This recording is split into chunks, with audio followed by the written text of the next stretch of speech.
Jungle. Audio Jungle.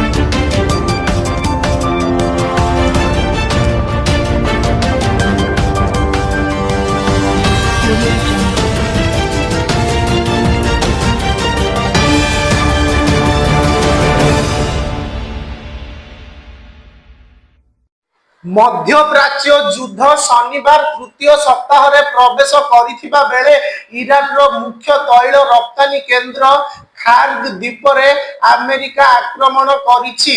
Crown जुएल नाम परिचित एही द्वीप उपरे अमेरिकीय वायुसेना पक्षरु आकाश मार्गरु बोमा वर्षण करा जाइथिबा राष्ट्रपति डोनाल्ड ट्रम्प गणमाध्यम को सूचना देइछन्ति। आक्रमण रे खार्ग द्वीप सेना घाटी संपूर्ण निश्चिन्न हो जाइथिबा बेले परवर्ती टार्गेट रे एहार तैल भित्तिभूमि रहिथिबा ट्रम्प चेतावनी देइछन्ति। ईरान रु विश्वर विभिन्न भाग को रप्तानी करा जाउथिबा प्राय 90% अशोधित तैल खार्ग द्वीप रे गच्छित रखा जाइथाए। तेणु उभय आर्थिक और रणनैतिक दृष्टि ईरान पई विशेष गुरुत्व बहन करुथिबा एही द्वीप वर्तमान सारा विश्वर ध्यान आकर्षण करिछि। अन्य पक्षे तेहरान खार्ग द्वीपर तैल भंडार संपूर्ण सुरक्षित थिबा कहिबा सह अमेरिका को प्रतिशोधर धमक देइछि। एपरिकी तुरंत जवाब देबाकू जाई यूएई रो फुजारिया पोर्ट ऑयल टर्मिनाल एवं बागदाद स्थित अमेरिकीय दूतावास को तेहरान आक्रमण करिछि। आगकू अमेरिका और इस्राएल मिलित आक्रमण करी 30 नियुत ब्यारेल अशोधित तैल धारण क्षमता विशिष्ट खार्ग द्वीपर ऑयल इंफ्रास्ट्रक्चर को नष्ट करदेले विश्वर तैल बजार रे निया लागिबो। एभली स्थिति रे तैल परिवहनकारी जहाज गुडी को सुरक्षित भावे स्ट्रेट ऑफ हॉर्मुज अतिक्रम कराइबा लागि ट्रम्प ब्रिटेन समेत सहयोगी राष्ट्र गुडी को अनुरोध करिसंती। दिन को दिन अधिक संगीन हेबारे लागिछि अमेरिका और इस्राएल रो ईरान विरोधी युद्ध।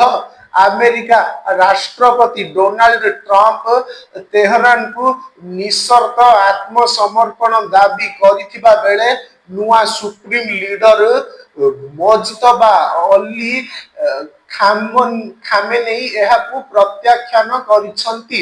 उल्टा ईरान रो शक्तिशाली इस्लामिक रिवोल्यूशनरी गार्ड कर बा आईआरजीसी मध्य प्राच्य रे थिबा अमेरिकीय सेना घाटी गुडी को टार्गेट करूछि। एही आक्रमण रे जर्जरित अमेरिका शनिवार ईरान रो आर्थिक और सामरिक शक्ति को दोहलाई देबा भली कार्यानुष्ठान नेइछि।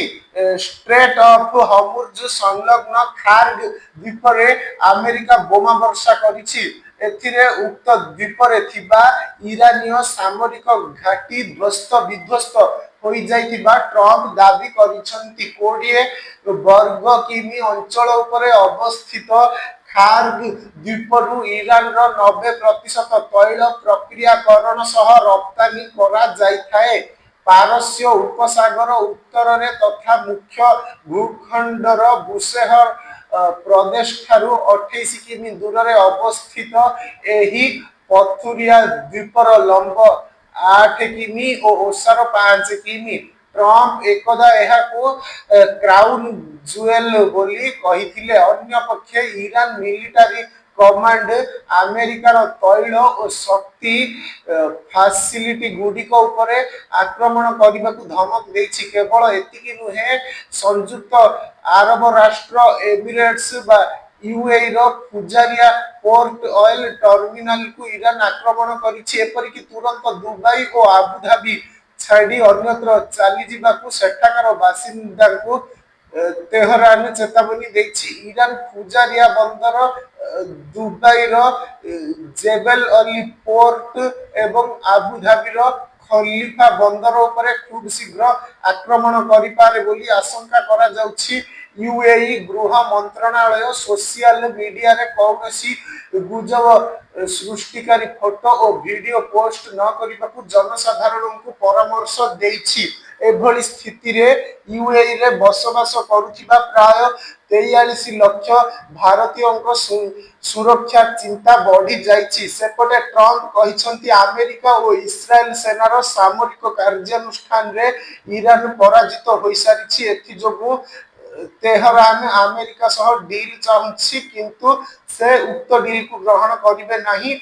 हमुर्ज प्रणाली देई अतिक्रम करबाकु थिबा तैल और प्राकृतिक बाष्प परिवहनकारी जहाज गुड़िक अमेरिका नौसेना खूब शीघ्र सुरक्षा प्रदान करबाकु जाउछि। पेंटागन मध्य अतिरिक्त 2500 मरीन को पश्चिम एशिया रे मुतयन करबाकु जाउछि। इतिमध्यरे फ्रांस राष्ट्रपति इमानुएल मांकर प्यारिस रे इस्राएल और लेबानन मध्यरे प्रत्यक्ष शांति आलोचना पई प्रस्ताव देइछंती। एही घटनाक्रम भितरे ईरान इस्राएल को पुणी आक्रमण करिछि।